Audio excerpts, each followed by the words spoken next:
ଦେଖିଲା କୋନା ମହୁଲ ଡାଳେ ବସିଛି ଏକ ବଣି,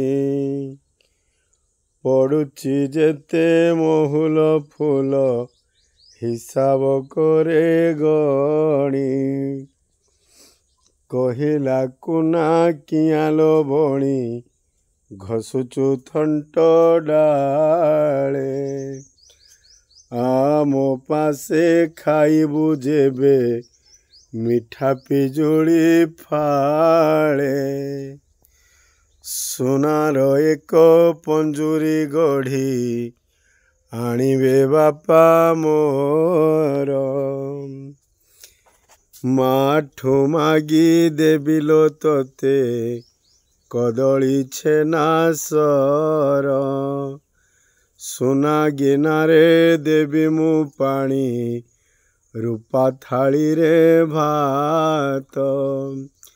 ବୁଲାଇ ନେବି ମେଳାକୁ ତତେ ଦେଖିବୁ କେତେ ଜାତ। କହିଲା ବଣି କୋନା ଭାଇନା କହିଲ ସତ କଥା, ମନେ ତୁମର ଶରଧା ଥାଉ ନୀତି ହେବା ଦେଖା। ଗଛରୁ ଗଛ ଉଡ଼ି ଉଡ଼ିକା ପାଉଛି କେତେ ସୁଖ, ଡାଳରେ ଥାଇ ଦେଖଇ ମୁହିଁ ଜହ୍ନ ମାମୁଁର ମୁଖ। ବୁଲୁଛି ଖାଇ ବଣର ଫଳ ଡିମିରି ଆମ୍ବ ଜାମୁ, ଶୋଇଛି ସୁଖେ ବସାରେ ମୋର ଲେଉଟି ନାନା କାମୁ।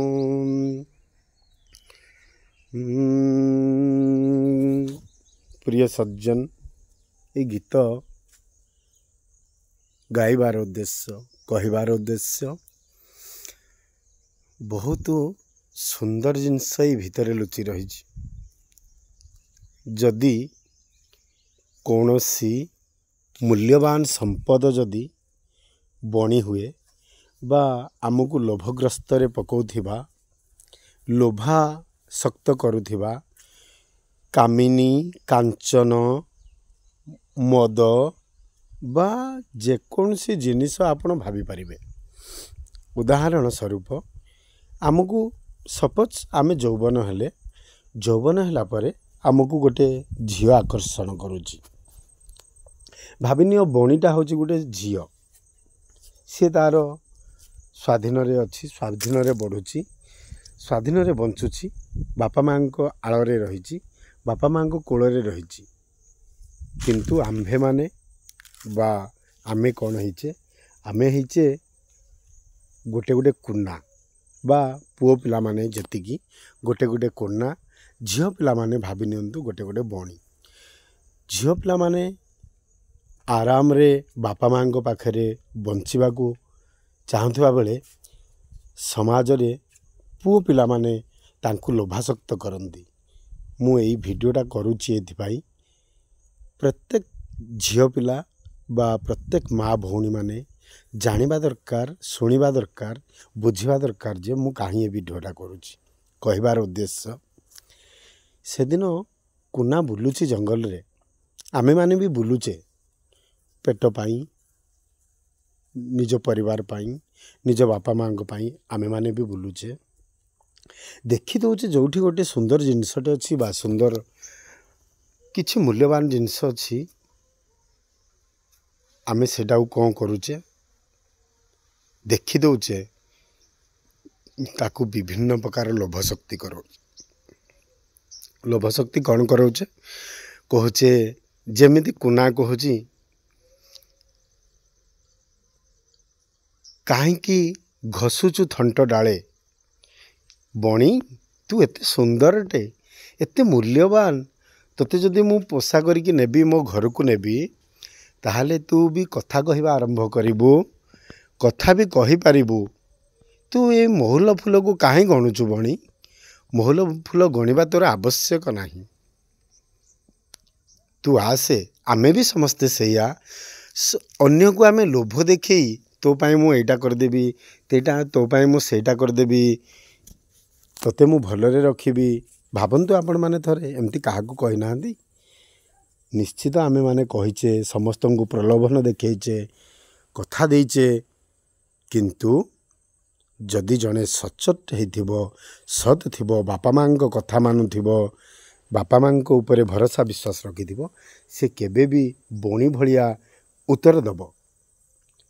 समस्ते तो प्रलोभन देखेबे समस्ते विभिन्न प्रकार कथा कहिबे समस्ते कहिबे केमिति मु याकू नहीं कि मोर काम हासिल करी स्वार्थ हासिल करी किंतु समस्त को गोटे अनुरोध चाहे तो पुओ पिला हुंतु हुए तो झील पिला हुंतु बा कौनसी समय रे कौनसी जगार भी को मालिक हुंतु को जड़े डाक्तर हुंतु को जड़े इंजीनियर हुंतु केही भी ए टू जेड जेकोसी व्यक्ति जड़े आपण मान को प्रलोभन देखौची जे मु एटा तोर करदेबी एति टंका देबी सेति टंका देबी आपण ताको भल भाबरे आगो जानंतु मु गले कौन करी मु जोठी अच्छी सेठी भलरे अच्छी आउ याठू बड़ी कि भल मते केही भी दे पारिबे नाही कि भल केही कहिला बणी कहूची कहिला बणी कुना भाईना कहिल सत कथा मने तुमर सरधा थाउ नीति हेबा देखा कहिला जदि तमे मते कुना भाईना जदि तमे मते भल पाइछ बा मते जदि तमे आदर करूछ ठीक अच्छी कुना भाईना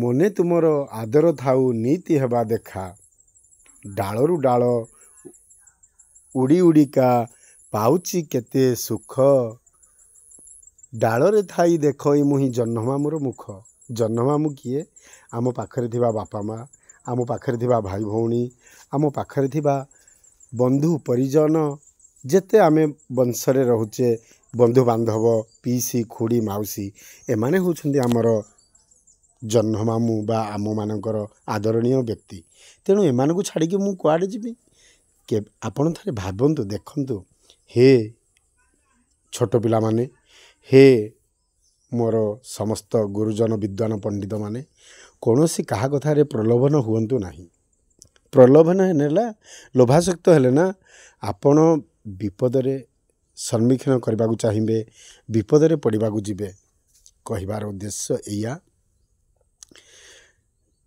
बणी कहला लोड़ा नाही मो सुना पंजुरी रूपा थाली रे भात कौन तमें जदि सुना थाली रे खाइब खाली थाली रे कौन खाई पारिबो सेठी कौन अन्न पड़ोनी से ही माटी तैयारी अन्न बढ़ा हेले ही पेट पूरीब तुमर सुनारे खाइले कौन तुमर दीटा हाथ हो दीटा गोड़ हो सब कौन डबल डबल हो यहाँ भूल कथा बणी बुझीपारी देखु गोटे पक्षी जंगल रे बास करुले भी गोटे पक्षीटे बुझीपारी जे जड़े प्रलोभन देखा गोटे मनीष बा गोटे व्यक्तिर कथा किंतु आमे माने मनीष ही कि कार प्रलोभन रे पड़ी जाऊे किए आमको लोभाशक्ति कर दौची किए सुंदरता देखिकी आमर भल पाउची किए आमर धन संपत्ति देखिकी भल पाउची केते दिन से गुड़ाक आमे तेणु जेउठी आपण माने अछंती भाबी नियंतु आपण माने भलरे अछंती समस्त परिवार सहित मिसिबाकू चेष्टा करंतु परिवार सहित बंचवाकू चेष्टा करंतु देखिबे आपण माने केते शांति रे रहिबे भात भात गोटे जिनस पेट पूरीब आमर किए तो 6 तिण 9 भजा करी खाऊची किए लुण लंका लेंबू दली खाऊची किए पियाज लगे खाऊची किए रसुण दली खाऊची किंतु पेट तो पुरुची ना सेई एका जिनस आमर पेट परिबा दरकार आमर मेला बुलिबा दरकार नहीं आमे मेला बुली गले विपद अच्छी मेला बुलिले आमर अनिष्ट अच्छी मेला बुलिबा दरकार नहीं। आमे सुनसान जगार जोठी प्रकृति राणी शोभा पाए, जोठी झरणा कलकल हुए, जोठी गुंजन सृष्टि करे मधुर भ्रमर, जोठी महू पक्षी भ्रमर गुंजन करे, जोठी काक कोकिल मानकर गुंजन हुए, जोठू प्रजापति ए डालू से डाल को उड़ी बुले, सेठी टिके आपण जाइए एकांत भाव बसंतु, देखंतु केते मधुर केते सुंदर प्रकृति मातार कोल। तेणुक हे सज्जन, ए भिडियो ए कविता गाइबार उद्देश्य मु समाज चेतना पाई, समाज उदाहरण पाई गोटे भिडियो करिछि। जदि मोर भूल थिबो मते क्षमा करिवे। छोट पिलाटे, अल्प बयस, आस्ते आस्ते पाद देइछि कथा कहिबार, जदि भी मोर भूल थिबो मते क्षमा करिवे। पुणी थरे मन पकई दउछि, का प्रलोभन रे पड़ंतुनी। हुए तो कौनसी यौवन संपन्ना झील कौनसी पुओ पिलार प्रलोभन रे पड़ंतु नहीं, कौनसी नारी कौनसी पुरुषर प्रलोभन रे पड़ंतु नहीं। मु तो पाई यही मंगल करदेवी, मु तो पाई सही मंगल करदेवी, मु तो राजराणी करदेवी, यही प्रलोभन रे पड़ंतु नहीं। आग देखंतु, ता माने नुह सबु लोक समान बोली। आग देखंतु, विचार करंतु, भाव तार आदान प्रदान देखंतु, तापरे आपण माने जहा करबा कथा करिवे, डिसीजन नेबे, सेटा ही भल हो आपण मानकर। एटा निश्चित निराट सत कथा। बण ओ बणी कविता तृतीय क्लास रे आमे पढ़ी केते सुंदर कविताटीए। आमे कौन बुझीचे यही कथा? मार्मिक दृष्टि देखिले यह ही सत्यता। जय जगन्नाथ। हर हर महादेव शंभु।